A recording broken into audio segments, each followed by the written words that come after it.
Jaya Rama Rama Kuja Bihari Gopijana Vallabha Giridhari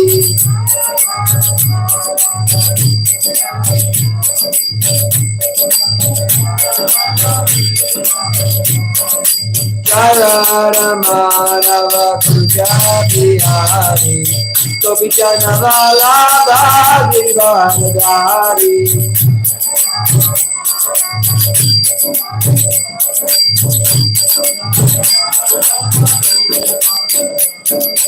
Yashodanandana Bhagajana Randana Jamuna Tiravanachari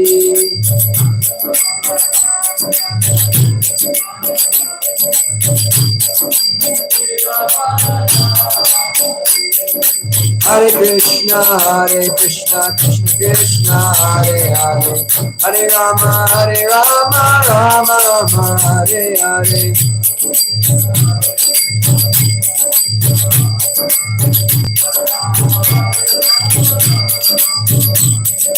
Hare Krishna, Krishna Krishna, Hare Hare, Hare Rama, Rama Rama, Hare Hare.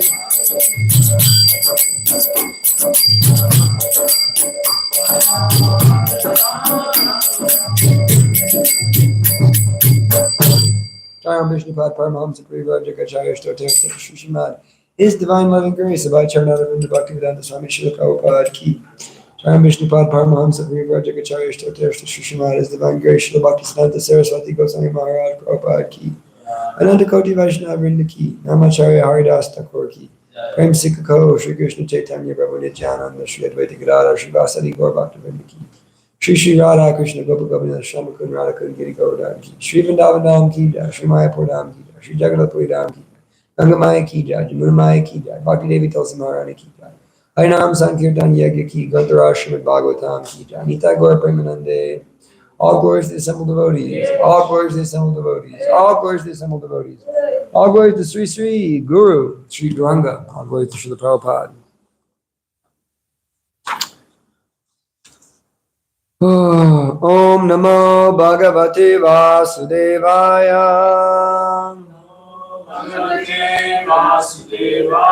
Om Namo Bhagavate Vasudevaya. Om Namo Bhagavate Vasudevaya.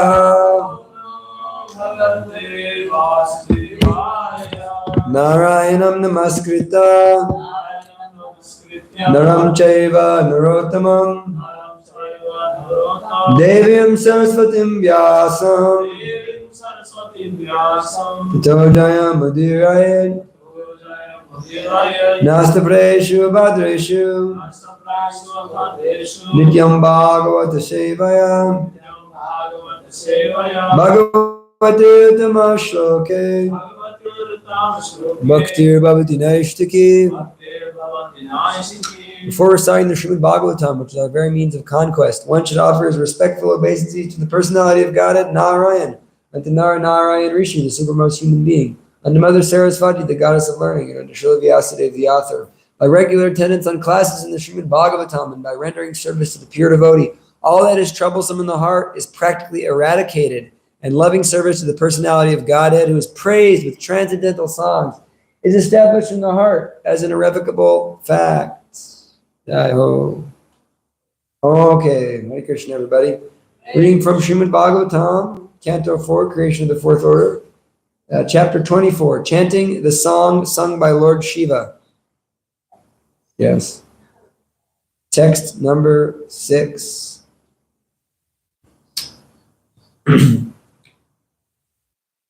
Rajnam Vritim Karadana Rajnam Vritim Karadana Danda Shukari Dharnam Manyamano Diga Satra Vyajena visasarjadha Rajnam vritim karadana Danda shukaridarnam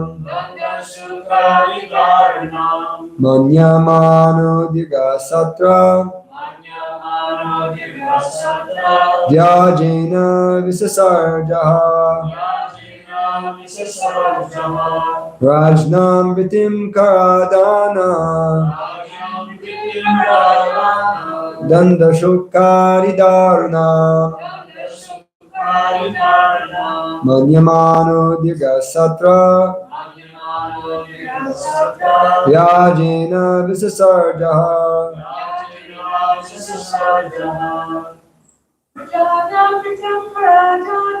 Rajnam vritim karadana Danda shukaridarnam Manyamano digasatra Yajena visasarjaha Ragyam vritim karadana Danda shukaridarnam Manyamano digasatra Vyajena visasarjaha. Word for word. Ragyam of the kings. Vritim, source of livelihood. Kara, taxes. Adana, realization. Danda, punishment. Shoka, fines. Ari, etc. Dharanam, which are very severe. Manyamana, thinking like that. Dirga, long. Satra, sacrifice. Yajena, on the plea. Visar Saja, gave up. Ha, in the past. Translation, purport by His Divine Grace, Srila Prabhupada. Whenever Antardhana, the supreme royal power, had to exact taxes, punish his citizens, or fine them severely, he was not willing to do so. Consequently, he retired from the execution of such duties and engaged himself in the performance of different sacrifices. Please repeat. Whenever Antardhana, the supreme royal power, had to exact taxes, punish his citizens, or fine them severely, he was not willing to do so. Consequently, he retired from the execution of such duties and engaged himself in the performance of different sacrifices. Purport. It is clear herein that the king sometimes has to perform duties which are not very desirable, just because he is the king. Similarly, Arjuna was not willing to fight, because fighting or killing one's own kinsmen and family members is not at all desirable. Nonetheless, the Kshatriyas had to perform such undesirable actions as a matter of duty.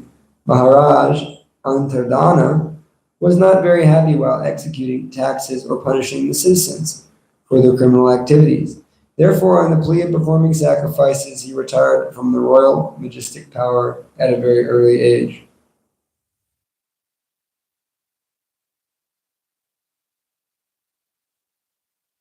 Hare Krishna. Om Jnana Tamarandasya Gyananjana Shalakaya Chakshurmilitam Jena Tasmai Sri Gurue Namah Shri Chaitanya Manobhistam Stapitam Yena Bhutale Swayam Rupa Kadamayam Didati Swapadantikam Vandeyam Shri Guru Shri Yuttapada Kamalam Shri Gurun Vaishnavamscha Shri Rupam Shagajatam Sagana Raghunatham Vitam Tam Sajivam Sadvaitam Savadutam Parijana Sahitam Krishna Chaitanya Devam Shri Radha Krishna Padan Sakana Lalita Shri Vishakanvitamscha Hey Krishna Karuna Sindho Dinabandho Jagatpate Gopesha Gopika Kanta Radha Kanta Namostite Tapta Kanchana Gaurangi Radhe Vrindavaneshwari Vrishabhanu Shruti Devi Pranamami Hari Priye Namaste Girirajaya Shri Govardhana Namane Nishesha Klesha Nashaya Parmananda Daine Vancha Kalpatarabhischa Kripa Sindhu Vyevacha Patitanam Pavanebhyo Vaishnavebhyo Namo Namah Jaya Shri Krishna Chaitanya Prabhu Nityananda Shri Advaita Gadadhar Srivas Adi Gaura Bhakta Vrinda Hare Krishna Krishna Krishna Hare Hare Hare Rama Rama Rama Hare Hare Namaste Jivananda Dasaya Vanachanine Prabhupada Valadaya Singhasaradhanamine Agyana Dvanta Gamanam Pashtita Patitatmanam Jnana Gurute Chitamine Chakshashinama Nama Om Vishnu Padaya Krishna Prashtaya Bhutale Shri Mate Bhaktivedanta Swami Iti Namane Namaste Saraswate Devi Gauravani Pracharine Nirvishesha Shunyavadi Pastita Vishtani. So here we have an example of Antardana, the supreme royal power, and he is not feeling inclined to perform his duty as a king. So, of course, Prabhupada gives the example of Arjuna, that we all have duties in devotional service, and to not perform our duty is a sinful activity. Krishna says, surely you will incur sin for not performing your duty. So part of coming to the mode of goodness is realizing what is duty and what is not duty by the rules and regulations of the scriptures. So what is our duty? What is the duty of a brahmachari? What is the duty of a grihasta? What is the duty of a sannyasi? What is the duty of a vanaprast? What is the duty of a brahmin? What is the duty of a vaishya? What is the duty of a sudra or a kshatriya? So human society begins, or real religious society begins at varnashram. When one comes to the stage of ashram life, varna and ashram, spiritual life within the institution of varna and ashram, at that time, the higher functions of religiosity kind of begin. And then as you go very, very high, they cease to exist. Varna and ashram cease to exist. But for the average Bhakta Joe, the average Bhakta Joe, you have to have some Varna and Ashram application in your life. So what is our actual duty? What is our duty? What's your duty, Lalita?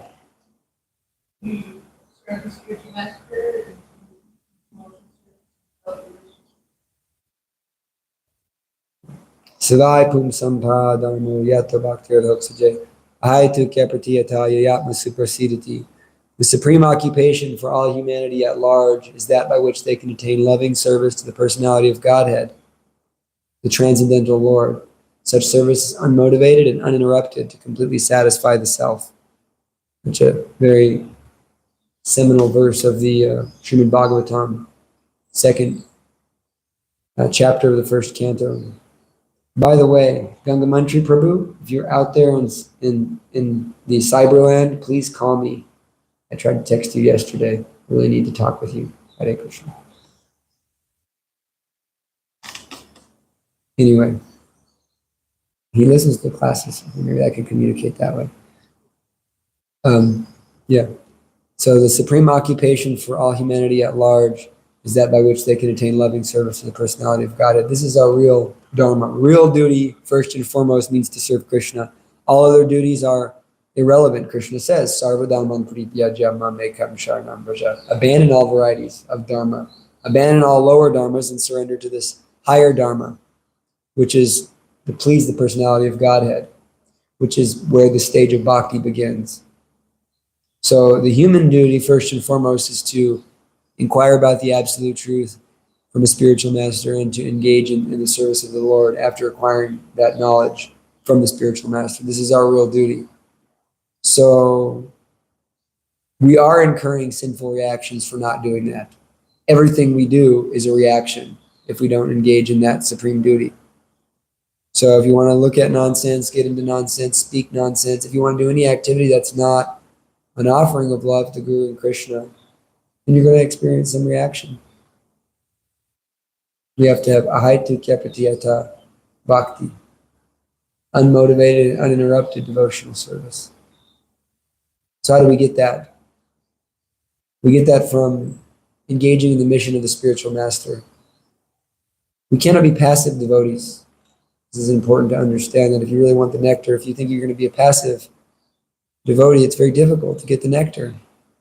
But he who wants to eat is eager to render service to the Guru in a way that pleases the Guru, who is eager, ready to take initiative, preach, make devotees, go out and distribute books, have ideas for programs, do some service, take some responsibility. And if you do that, then you'll get the mercy very quickly.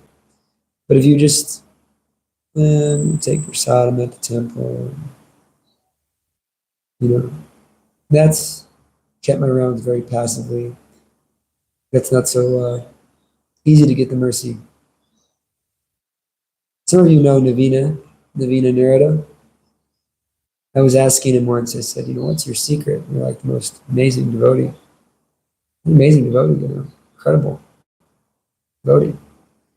And he said, desperation. He doesn't chant his rounds like a normal person. He chants his rounds with very much intensity. Hare Krishna, Krishna Krishna, Hare Rama, Rama Rama, Hare Hare, Krishna Krishna, Krishna Krishna, Hare Hare, Rama Rama, Hare Hare.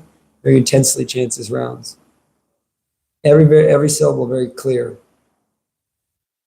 And he's very much dedicated, serious chanting, reads very seriously, because there's a sense of desperation. And when he distributes books, he's unbelievably empowered. To the point where he can read minds. It's almost unbelievable. There's a famous story how he was distributing books, and the guy said, I'll buy your book, but you have to guess how much money's in my hand. He said, $108. The guy was like, and some of these stories, how he just knows he knows exactly what to say to a person, because he's very elevated devotee.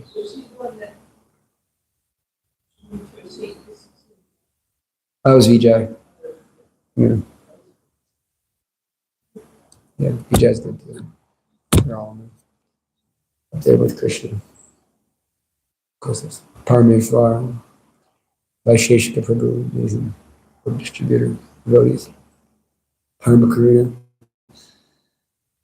But Navina's exceptional amongst exceptional, especially for walking around book distribution. Like having a table is one thing, but Navina is exceptional at walking up to people and distributing them books. It's incredible.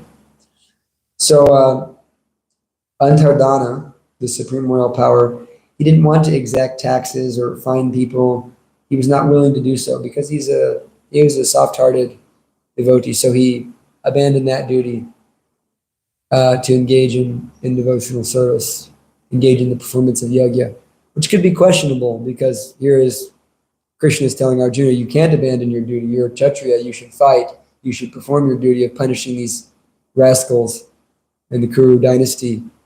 And here we see that Antardana is giving up his duty of punishing rascals to perform sacrifice and give up his duty as a Kshatriya. So that could be kind of a confusing contradiction. In the next verse it says, although Maharaj Antardana was engaged in performing sacrifices, he was a self-realized soul. He very intelligently rendered devotional service to the Lord, who eradicates all fears for his devotees. He reached ecstasy and attained the same planet as the Lord. So how do we understand that Arjuna was abandoning the process of fighting, a process of being a Kshatriya and committing sin, and Antardana is abandoning the process of being a Kshatriya and being elevated to the highest stage of ecstasy. How do we understand that? Well, in actuality, Arjuna did give up being a Kshatriya. Arjuna went to the forest at a certain point. At a certain time, place, and circumstance, Arjuna did give up his duties as a Kshatriya. Just like Maharaj Yudhisthira also did, Bhima also did, all the Pandavas gave up their Kshatriya duties and went to the forest, and they were celebrated for that. And of course, Maharaj Bharat, the son of Lord Rishabhdev, is very much celebrated for giving up his royal opulence at a very young age and going to the forest to perform austerities. So why is it that some of these kings are being glorified, yet Krishna was chastising Arjuna for doing that? So we have to understand everything in proper reason. So what is the reason for one's abandoning duty? Why is it that one should abandon one duty and take up another duty? So, because Krishna was speaking to Arjuna on various levels, we have to understand first and foremost, what did Krishna want in the Bhagavad Gita? What was Krishna's goal? What is Krishna's goal? What is Krishna's mission? Yes. Paritranaya sadhanam vinashaya traduskritam dharma samstapanartaya sambhavami yuge yuge. Krishna's mission is to protect the sadhus, paritranaya sadhanam vinashaya traduskritam, to destroy the miscreants, dharma samstapanartaya, to reestablish the principles of religion. This is Krishna's mission. So in each circumstance, a devotee is assisting Krishna. The king is assisting Krishna in this mission. How? What is the king's duty? Paritranaya sadhanam vinashaya traduskritam dharma samstapanartaya. That's the king's duty. He is protecting the innocent, protecting the Brahmins and sadhus especially. He's annihilating the miscreants and all the demoniac forces within the kingdom, and he's firmly establishing religion. This is the absolute duty of a king, is to maintain the quality of dharma. So therefore, the king is considered the representative of the personality of Godhead, correct? So we hear Raj Rishi. The king was a great sage and is worshipped like God. He's the worldly representative of the Supreme Lord. And Krishna says of men in human society, I'm the monarch. And we see the real value of a true monarchy is that you have a divine king, a God king, so to speak, who is leading the people on the path of Dharma under the instructions of the Brahmanas. And the Brahmanas are also representatives of Krishna. When the cowherd boys knock on the Brahman's door to ask for donation for Krishna, some food, what do the Brahmins tell? What do the cowherd boys call the Brahmins? They say, "Oh, worldly gods." Okay. So, yeah, we see that the mission of Krishna is this paritranaya sadhanam vinashaya traduskritam dharma samstapanartaya. So, in the case of Arjuna, his position was that Krishna wanted him to fight. So Krishna doesn't just tell him that right out. Krishna also is trying to induce Arjuna to do what he wants, because Krishna never forces us, right? Krishna is only trying to induce us to act under the internal potency. So first Krishna says, happy are those Kshatriyas whom such fighting opportunities come unsought, for they open the doors to the heavenly planet. So what is this? This is Karmakanda. Krishna is speaking on a Karmakanda level. Happy are those Kshatriyas who such fighting opportunities come. They're opening the doors to the heavenly planets. This doesn't sound like Sarvadharman Pritya Jabmame Kam Sharanam Vraja. So Krishna is speaking on all these different levels. Then Krishna speaks about performing your duty. You're going to get sinful reactions if you don't perform your duty. You're thinking it's a sinful thing to kill your guru, to kill your uncle, but actually it's more sinful because you're not performing your duty. So Krishna is continuously speaking on these higher and higher levels. So then he talks about, one should perform one's duty without attachment, without considering happiness or distress, loss or defeat. Such equanimity is called yoga. So He's explaining that we should perform our duty without this, consideration of happiness, distress, loss, defeat. This is called Nishkam Karma Yoga. This is a very purifying process of yoga to perform one's duties as a matter of duty without considering oneself the doer or considering the fruit. Just to be acting. And by acting in such a way, one becomes purified of all the material desires, all of that karma. Karma yoga means to engage your karma in the process of yoga. So engaging your actions in the process of yoga, to use your actions to connect with God. So we have to perform action based on our guna and karma.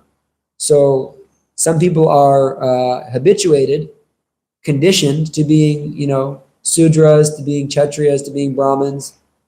Some people, they are very much, attached to this, relationship with the opposite sex. So what do? What's the proper Krishna conscious way to deal with that? So to engage in karma yoga, one takes on a wife and engages that propensity in the service of the Lord, giving up the fruits to the Lord.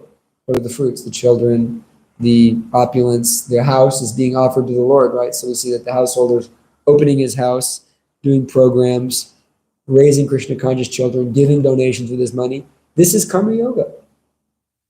Because he's using this propensity to act in such a way to connect with God. And by doing that, what happens is one becomes purified. Such action leads to purification. One loses taste for this material activity because the fan is slowing down. Well, I'm so wound up, I need to be a Chatra, I need to have thousands of wives, like Maharaj Chitraketu and so many wives. I have to be in the mode of passion, I have to do things. So therefore, because I'm using those things in the service of Krishna, now I'm becoming purified.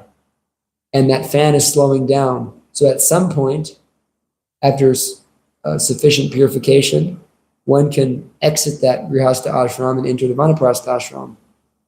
And then from the vanaprastha ashram, enter the sannyasa ashram. So there's a process of purification going on. This is karma yoga. So then Krishna is speaking on this level with Arjuna. But then ultimately Krishna raises Arjuna to the level of bhakti. He says, don't fight for any other reason besides the fact that I want you to fight. This is bhakti. When Krishna himself, or Krishna's representative in the form of the spiritual master and the Vaishnavas, is explaining to you, this is your service, do this as an offering of love to me, which is what distinguishes this bhakti yoga from karma yoga. Because the bhakti yoga is the entire action from the very beginning is offered to Krishna. Karma yoga means I do what I want and I offer it to Krishna. So many people are practicing karma mishra bhakti. This is the very common, even amongst societies of devotees. If we're not on that pure level, we're practicing a type of karma mishra bhakti. Karma mishra bhakti means yat karosi, yat ashnasi, yat jahosi dadasi, yat tapasyasi konteya tat karosa manarpanam. Whatever you do, whatever you offer, whatever you eat, whatever you give away in charity, whatever austerities you perform, do that, O son of Kuti, as an offering to me. Whatever you do that. That's okay. You'll get purified. Vishwanath Chakravarti Thakur in the purport to that verse explains that, Krishna's saying, if you can't do what I want you to do, then do what you want to do and do it for me. That's okay. But the real thing is to do what Krishna wants you to do. Engage in the process of dasyam, or what the Guru wants you to do. And thus purify your mind and heart by offering the entire action. Whereas not just offering the fruits. The karma yogi's just offering the fruits of his actions. Whereas the bhakti yogi's offering the entire action. So bhakti yoga requires other bhakti yogis. Bhakti yoga requires another bhakti yogi to give you service, a superior to give you service in the internal potency. Therefore, the Guru says, do this. That becomes your process of bhakti. And that becomes your process of purification. That becomes your ability to engage in ahaitukya pratyata, unmotivated and uninterrupted bhakti. Because now you have a mission. How is it that Srila Prabhupada was able to, of course Srila Prabhupada's a Nitya Siddha, but we've taken his example. How is it that Srila Prabhupada was able to become so elevated, or is so elevated? Because he was engaged constantly in the service of the Lord, 24 hours a day, non-stop. And why? For what reason was Srila Prabhupada engaging in this constant service?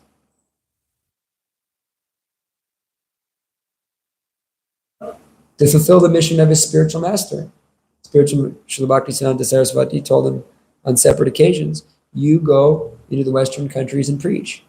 So Srila Prabhupada engaged all his energy in that. He was writing books, he was writing letters, he was preaching, he was maintaining his own Krishna consciousness, chanting. He was fully absorbed in the mission of his guru. Therefore, Srila Prabhupada can speak with Krishna. Tesham sadatam yuktanam bhajatam priti purvakam dadami buddhi yogam tam yenamam upayanti te.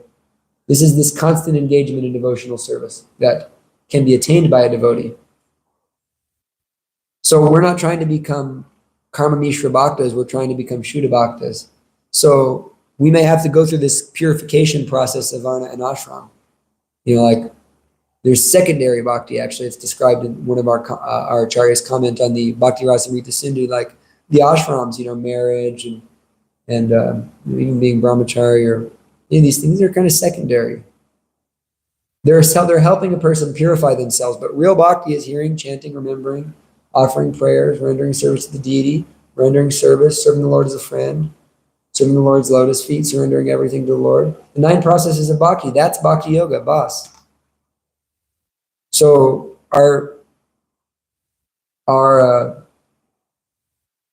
aspiration is to engage in these 9 processes, just like Govinda Das Kaviraj says. He sings, my only desire is to engage in the 9 processes of bhakti, Shravanam, Kirtanam, so forth. This is our end goal. So in the case of Arjuna, Krishna himself is asking Arjuna to do some service by wiping out the Kauravas. I can do it. All I have to do is look at the Kauravas and wipe them out, but I'm asking you if you'll do it. And so, therefore, Arjuna's abandoning his duty was abandoning his practice of bhakti yoga. To do what? Engage in sense gratification. So in Arjuna's case, he was abandoning his material duty or his spiritual duty to engage in a so-called spiritual duty, but it was actually sense gratification because Krishna is asking Arjuna to do it. Therefore, we have to understand very clearly, when Maharaj Antardana is surrendering or not doing his duties, there's more than meets the eye. It's not said, but we can't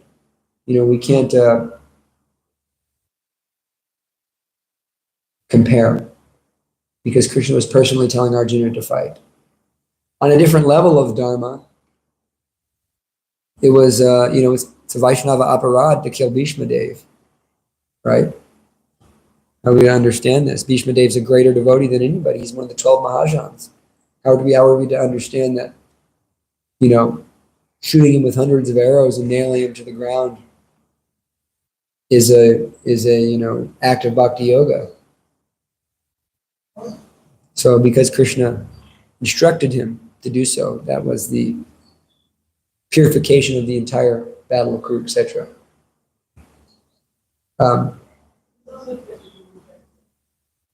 Yeah, but also Prabhupada says that later on different points that, it's all Leela. Because actually Bhishma's desire was to fight with Krishna. It's used as an example of Yeah, true that. Still, even if I reject my guru, I don't want to shoot him with arrows and nail him to the ground. Generally, you can reject without doing that. But the case in point is that Krishna instructed him to do so. He was rejecting them anyways, but case in point is that Krishna instructed Arjuna to do so. Therefore, the whole act became purified.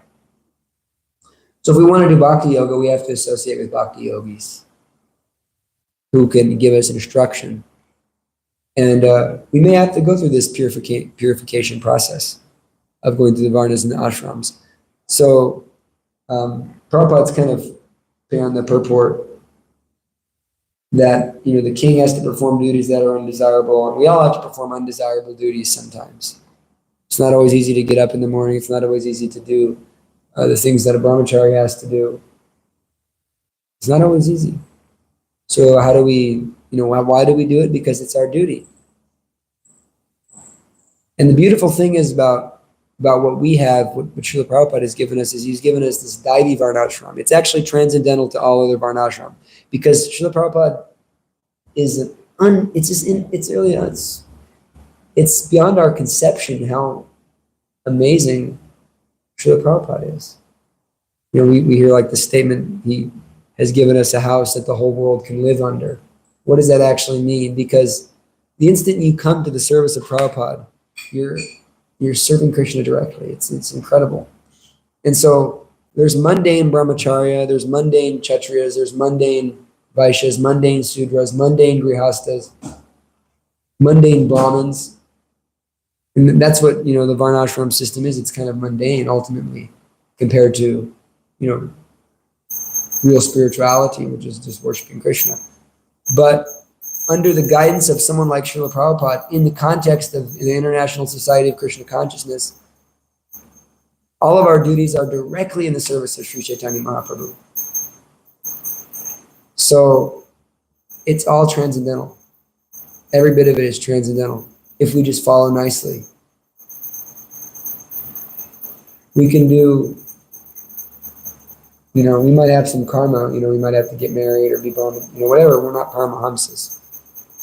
But still, Prabhupada has given us the opportunity to serve the mission of Lord Chaitanya, which is pure devotional service. So therefore, our real focus should always be hearing and chanting, remembering Krishna, doing our service nicely, doing what Krishna wants us to do. This is the real focus of our lives. Everything else is factually secondary. Yeah. And then when one is actually purified, one can retire. One of the other things is that Arjuna wasn't actually necessarily purified from his propensity as a Kshatriya. He's saying that Maharaj Antardana was ready to retire, to perform yajna. But Arjuna's guna and karma was that he was a Kshatriya. Was he ready to? Like Maharaj Bharat had no taste for being a Kshatriya anymore. So he was able to give it up and go to the forest. But Arjuna was actually, his due to his guna and karma, Krishna said you'll be forced to act. So someone can go into the forest or give up or renounce, but if they're not actually internally renounced, then this desire to perform action is going to arise. So therefore, we have to really, really remember that this bhakti process is coming basically from Krishna and from Krishna's representatives. That's the only place you can get it. That's the only place you can perform it.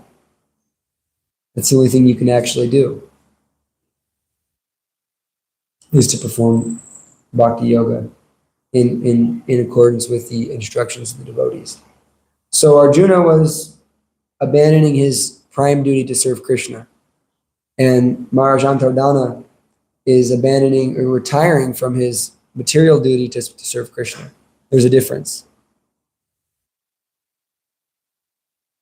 There's a difference. The next person's here.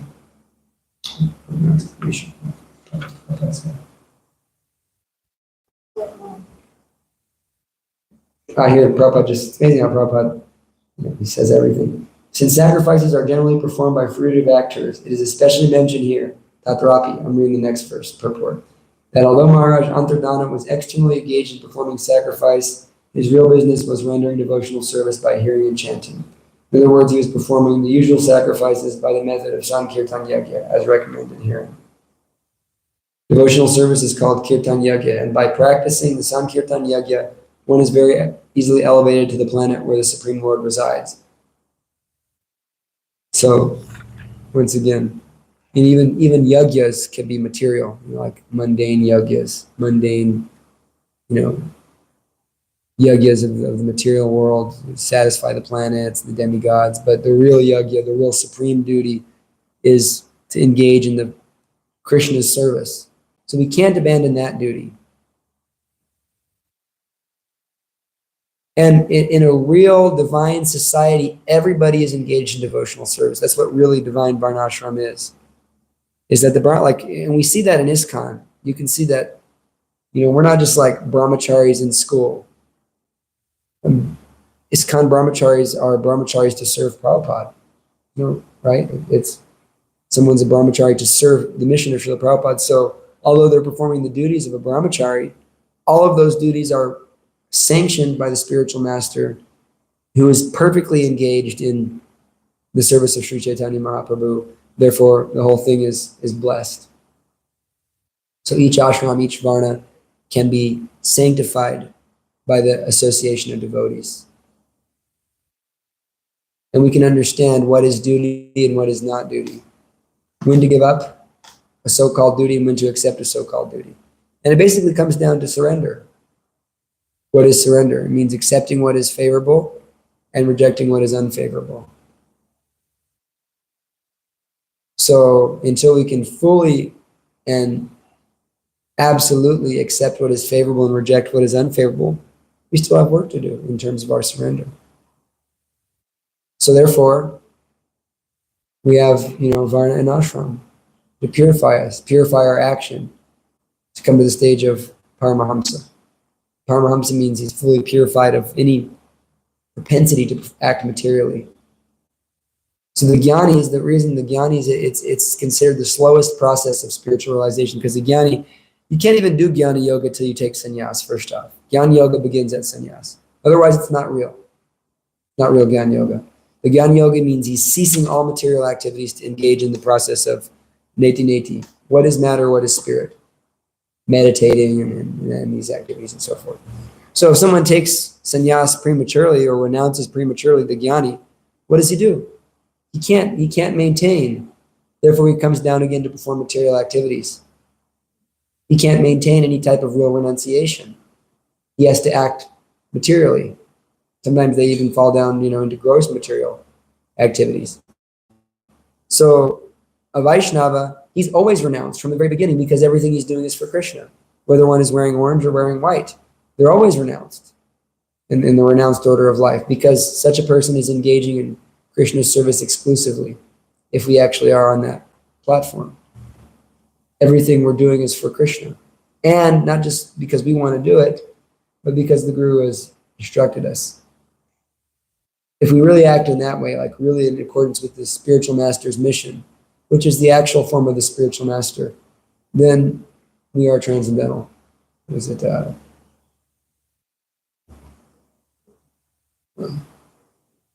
reverse? Yeah, one who has that faith in the spiritual master, everything is revealed.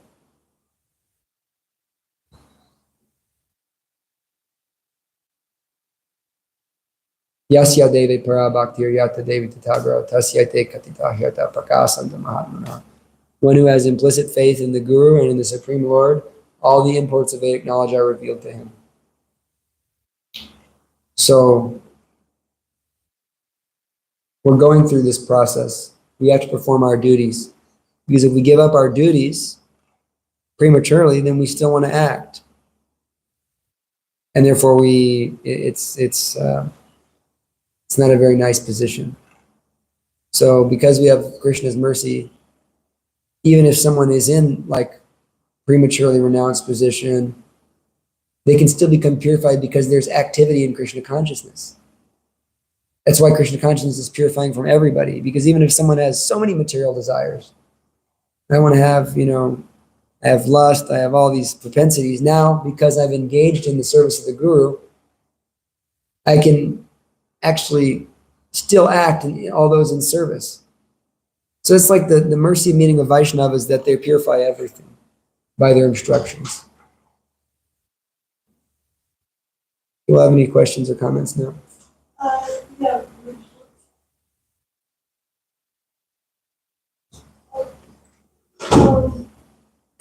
Just thinking about like a nuanced detail, because you brought up you're comparing Arjuna with with Maharaj Antarjuna.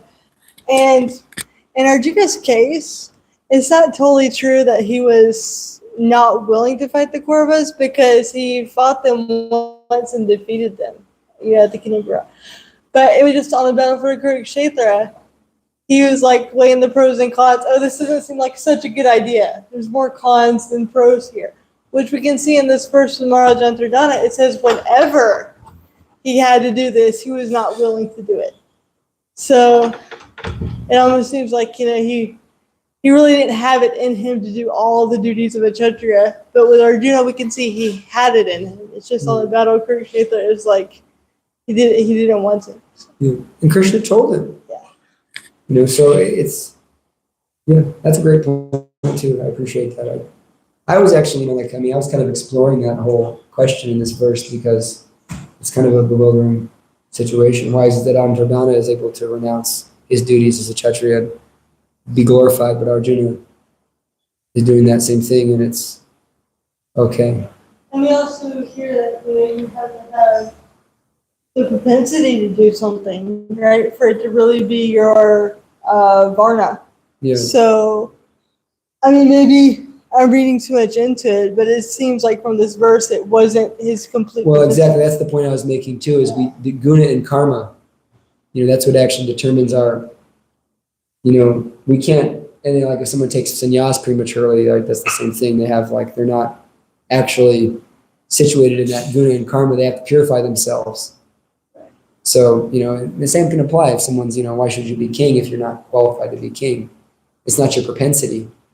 So even that propensity to do be in the mode of goodness is still a type of conditioning, because someone on the level of totally pure devotional service, they'll do anything for Krishna. But such a person generally engages in just hearing and chanting. Omar? Thank you. So I don't know if this is just me or if it's something that's like a shared experience with other people, but when you read the Bhagavad Gita, and you're embodying it, does it feel like you're kind of like Arjuna for a bit, or you're in the mood of Arjuna and you're fighting your own internal demons, or you're kind of reenacting Arjuna's situation while reading it. And I think that similar thing happens with the Krishna book. You'll start to exhibit some of Krishna's pastimes, or to apply to whatever scenario you're in. And same with Charitamrita, Bhagavat, all of them. And so I'm thinking with Antardana, what if it's he was in the role of Arjuna, or he was playing a specific role, but then in the next chapter of his life he decided to play a different role, just how we play a different role when we're reading Bhagavad Gita, and then a different role with the Krishna book. It seems sometimes your role in life changes depending on what you're engaged with. So maybe it's true to an extent, especially Arjuna. We're all Arjuna in one sense is all of us. Krishna speaking to all of us. We got to be very careful with that. And all the devotees in the Bhagavatam, where they're exhibiting to us what we can be in our highest position, but we can't imitate. Imitation is a sinful activity. It's extremely dangerous. If you think you can imitate Arjuna or imitate the gopis or imitate any of these elevated souls, then right. you're destined for serious consequences. And we've seen actually people who tried to imitate Srila Prabhupada become, just wrecked. Because it's serious. We can follow Prabhupada's footsteps. There's a huge difference between following the footsteps and imitating. Mm-hmm. So, in the sense we're all like Arjuna, we're all struggling in the material world, we're all bewildered. So we have to follow Arjuna's footsteps by, Karpanya doso pahata swabhava prajamitam dharma samuda chetaha yashtrayashan nishtitam bruhi tame shashyashtayam sarimam tvam prapanam. Now I become confused about my duty. And in this condition, I've lost all composure. I'm asking you to tell me for certain what is best for me. I am your disciple and a soul surrendered unto you. So Arjuna surrendered to the spiritual master. He surrendered to Krishna. He took the instruction from the spiritual master. He engaged in service with determination. We can follow in the footsteps like that. We can fight our own fights. Sometimes we're doing duties we don't like to do. Especially if you're full-time engaged, there's going to be things you don't like to do, services you don't like to do, fights you don't want to have, conversations you don't want to have. And we have to follow the footsteps of Arjuna in surrendering and doing that service. But we should never think ourselves Arjuna. because Arjuna is great and we're nothing. Arjuna's qualification was high. And when you go into the Krishna book, you're even getting into a higher level. That, the gopis can abandon Krishna in the middle of, abandon their families in the middle of the night and run to Krishna. But, we can't imitate that because we're not attracted to Krishna like that. If we're at that level, then maybe we can, who's at that level? Rupa Goswami, Sanatan Goswami, they did that. Sanatan, Srila Prabhupada did that. But that was after a life of purification, example-wise. So we can follow in the footsteps of these great souls. But, we're not, if you don't go step by step, you can't understand calculus unless you understand arithmetic. So, at our stage, we're simply trying to render service. That's how we're following the footsteps of all these devotees, because they're all servitors of Krishna. That's the basic level, And we can take example from all of their lives, including the gopis, including the cowherd boys. We can see how the cowherd boys were fearless because they knew Krishna was protecting them. We can take example, but we can't imitate. We can't, abandon our families in the middle of the night if we're not on the level of attraction. Or, like the gopis were beyond ruchi. They say to take sannyas, one should be on the level of ruchi. Ruchi means taste, like they have unflinching taste in the holy name and in hearing and chanting. So, the gopis were beyond ruchi. They were at prema, mahabhav. So the gopis were on an extremely high level of love for Krishna. So if we try to go, to Radhakund and, do that, it's just a sentimental kind of imaginary thing. So we have to first off and foremost situate ourselves in service, because all the devotees, whether one's a basic bhakta jack, or whether one is Sanatan Goswami, they're all doing service. They're all doing service. And what's that formula Krishna gives? Really, the formula for a devotee to enter into this world. He says, Satatam kirtayantamam yatantashtu javataha namashantashtamam bhaktya nitya yukta upashyate. Always chanting my glories, bowing down before me with great devotion, rendering service to me with great determination. Such a person is connected with me in bhakti yoga. That's how we're following the footsteps of Arjuna. That's how we're following the footsteps of Prabhupada. We can see, is an example of following the footsteps that I apply in my life. I'm really inspired by His Holiness Bhakti Tirtha Swami. Bhakti Tirtha Swami hardly slept. He ate about a chapati and a glass of milk a day. He chanted 40 to 50 rounds every day. He traveled the entire world, ecstatically giving devotional service to everybody. He was like a genius. I'm really inspired by that. I cannot chant 40, 50 rounds every day and live on a glass of milk and a chapati while sleeping only 2 hours. I'm not on that level. But I can wake up at 1:30.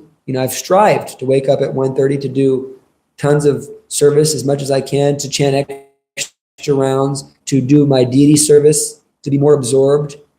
And you see that by following in the footsteps of a great soul, you see how you're becoming transformed, you're striding it, and you're becoming great. You're achieving greatness that you never thought possible, but not trying to imitate, trying to do what you can do, the best you can do it. That's following in the footsteps. And that's why we're all making progress. No one has been able to do what Srila Prabhupada has done. No one can do what Srila Prabhupada has done. But we see that those who have seriously followed in the footsteps of Srila Prabhupada, they've made great strides. They've made great advancement. So we can see ourselves in their example. We can't see ourselves as them. It's very dangerous, because when imitation comes up, then it's actually a type of false ego. Oh, I'm like Arjuna in this case, like that statement is dangerous. But didn't it in the Charitamrita Bhagavatam, I know that like Lord Nityananda and like all the acharyas, they would actually play it as though they were the other acharyas. Like they would act that way. That is a transcendental leela. But it's like, you can see that these like great personalities like absorb some other personalities. Level. I mean, that's a completely different level it's a completely different level. Like what Lord Nityananda is doing and what Lord Chaitanya are doing. They're on such a high level that, I mean, Prabhupada extensively warns us that we can't think like we can. And Prabhupada, I don't know how many times he says to, like, you know, first off, Lord Chaitanya and those associates, they are those people. They're not playing.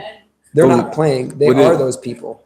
Second off, Prabhupada warns us, you know, Prabhupada says time and time again, you know, those who want to dress like gopis or, you know, dress up like Narada Muni, you know, it's actually sinful. It's going to cause a reaction because we're not on that level. Would you agree that, like, you know, if there's a fire and you stick your hand in the fire, you're going to heat up? Similarly, if Arjuna is in the Bhagavad Gita and you're engaging with Arjuna and Krishna through it, you're going to be associated with them. Similarly, if you read Krishna book and you're associating with Krishna, so you're going to absorb some of those qualities. Yeah, so I think it's the case that, like, you know, my original point was that, like, you know, when you're reading Bhagavad Gita, you're associating with Arjuna so heavily that it's almost as though you're becoming Arjuna-ized, just like you become Krishna-ized when you chant Hare Krishna. Yeah, that's so. It's true. like those personalities are getting absorbed into your being, and you're absorbing some of their qualities. You're not them, but right. I mean, that's true. I mean, we read about the great devotees, we become like the great devotees. We read about, you know, nonsense people will become like nonsense people. That's a fact. But there's a difference between pretending to be them and humbly hearing about them. There's a huge difference. And it has to be said, because if one is not, if that's not clear, then you're entering the realm of danger, you know, huge danger. Because you can read about, you know, the gopis and you can get, you know, purified, but to think that we're like the gopis is, you know, unless we're completely free from lust, 100%, 10% free from lust, 10% free from any desire whatsoever, except to please Krishna. And we haven't even begun to understand. I mean, that's the basic to understand these devotees in Vrindavan. You know, so we're hearing about them under the instruction of Prabhupada in the way he instructs us. And otherwise, it's like, you know, playing with a high power line. You know, it's like you're going to get, like, you know, and Krishna himself, I mean, Shukadeva Goswami himself, once anybody who even imitates the rasa dance in their mind is destined to go to hell. So how do we understand the rasa dance? We have to understand it through the parampara with great reverence. And then we can become, I mean, how do we follow in the footsteps of the gopis? Not by, you know, abandoning our families and dressing up in saris and so forth and, you know, thinking like we're Ramananda Roy. No, we follow the footsteps in the devotee, in the gopis, and trying to serve Krishna. How can we actually intensify our service? How can we do everything for Krishna? How can we always think of Krishna? How can we always chant Krishna's glories? And the gopis were chanting 24/7. They never stopped chanting. They were always talking about Krishna. How do we get on that level? So we can follow in the footsteps. We can become Krishna-ized by reading the Srimad Bhagavatam, but we cannot become those personalities. And so we're on the very, very highest level. So we're going to end here. Hare Krishna. And we can continue talking after.